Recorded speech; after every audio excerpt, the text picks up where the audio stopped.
안녕하세요. 보존화세 한그루치과 대표원장 윤범희입니다.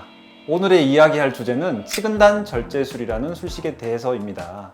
신경치료의 한 영역이라고 생각하시면 돼요. 하지만 대부분 환자분들이 아시는 신경치료랑 별도로 통상적인 신경치료로 충분한 세균을 제거하기 힘들 때 외과적으로 접근하는 방법을 치근단 절제술이라고 생각하시면 될 것 같아요. 그러면 저희 병원에 이제 여러 가지 이유로 치근단 절제술을 받기 위해서 오시는데요. 어떤 이유 때문에 오시는 환자분들이 있는지 먼저 알아보도록 할게요. 구독, 좋아요, 알림 설정 부탁드립니다.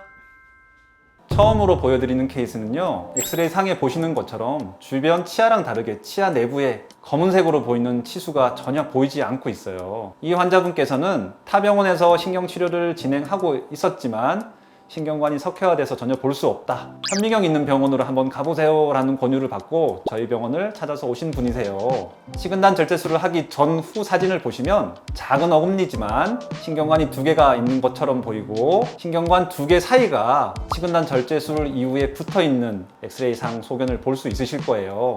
이 사진에서 볼 수 있듯이 실제 신경관은 독립적인 것처럼 보였지만 이 두 개의 신경관 사이에 이스무스라고 불리는 통로가 있었던 거예요. 이런 통로에는 통상적인 신경치료를 통해서 제거할 수 없는 세균이 많이 들어있었기 때문에 잘 신경치료를 했음에도 불구하고 재발된 것 같아요. 이 환자분은 숨어있는 공간의 세균을 잘 제거했기 때문에 지금까지 예우 좋게 잘 쓰고 있는 케이스입니다.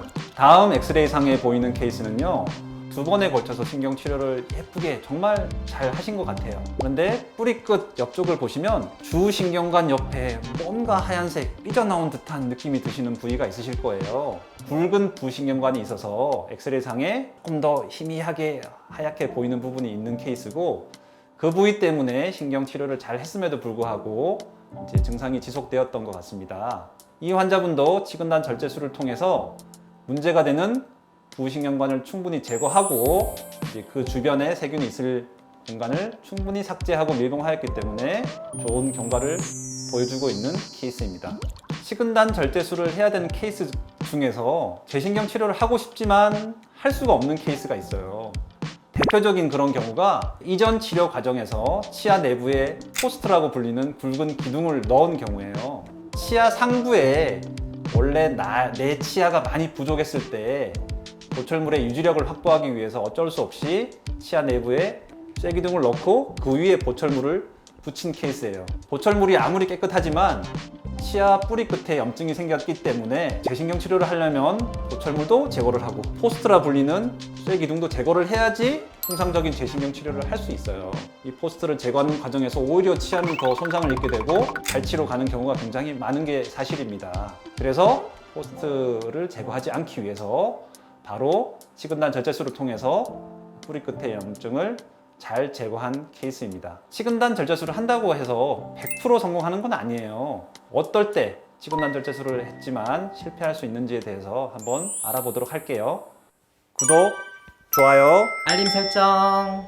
미세현미경이 있고 없고의 차이라고 생각하시면 될 것 같아요. 현미경이 없던 시절에는 일단 90도로 어떻게든 자른다고 쳐도 그 단면을 볼 수가 없어요. 측면에 있기 때문에 입구를 통해서 단면을 볼 수 없었어요. 그래서 어쩔 수 없이 그 단면을 조금이나마 육안으로 확인하기 위해서 뿌리 끝을 45도로 자를 수밖에 없었지만 세균이 숨어있을 만한 공간을 충분히 제거할 수 없었고요. 예전에는 아말감이라는 치아 머리 상부를 떼우는 재료를 가지고 뿌리 끝을 밀봉을 했어요. 하지만 이 아말감의 특성상 틈이 많을 수밖에 없고 치아 뿌리 속에 남아있는 세균이 또 영향을 미칠 수밖에 없었는데 MTA라고 불리는 굉장히 생체 친화적인 재료가 개발되면서 저희가 원하는 방향으로 접근할 수 있는 미세한 기구들이 같이 사용됨으로써 치근단 절제술의 성공률이 획기적으로 올라가게 된 것입니다.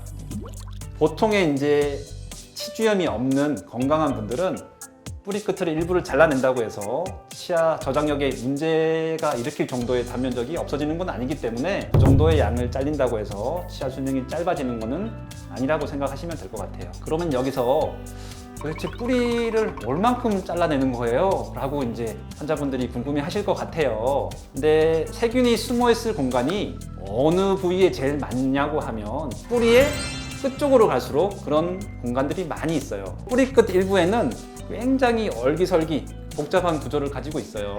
이것을 저희 치과 의사들은 에피칼 레미피케이션이라고 부르긴 하는데 세균이 숨어있을 공간을 최대한 많이 제거하는 게 재발을 방지할 수 있는 길인데요. 3mm를 잘라 봤을 때 이렇게 뿌리 끝 에피칼 레미피케이션과 부공간이 얼만큼 많이 없어지는가를 이제 알 수 있는 거고요. 이상적으로 이제 뿌리 끝 3mm를 자르는 것을 가장 좋게 보고 있습니다. 간혹 타치과에서 치아를 살릴 수 없다고 발치 진단을 받았을 때 한 번은 더 내 치아를 살릴 수 있는 기회가 있는지 한 번 더 고민해 보시고 찾아보시는 게 어떨지 생각이 되고요. 환자분들 중에서 이런 방법이 있었다면 그때 뽑지 말고 한번 살릴 걸이라고 굉장히 후회하는 경우가 있거든요. 환자분들께서 발치 진단을 받았다면 주변에 미세현미경이 있는지, 그리고 그 미세현미경을 잘 사용해서 좋은 치료를 할 수 있는 경험이 많은 치과 의사가 있는지를 찾아보셔서 후회 없는 내 치아를 보존할 수 있는 길을 찾으시길 바라겠습니다. 지금까지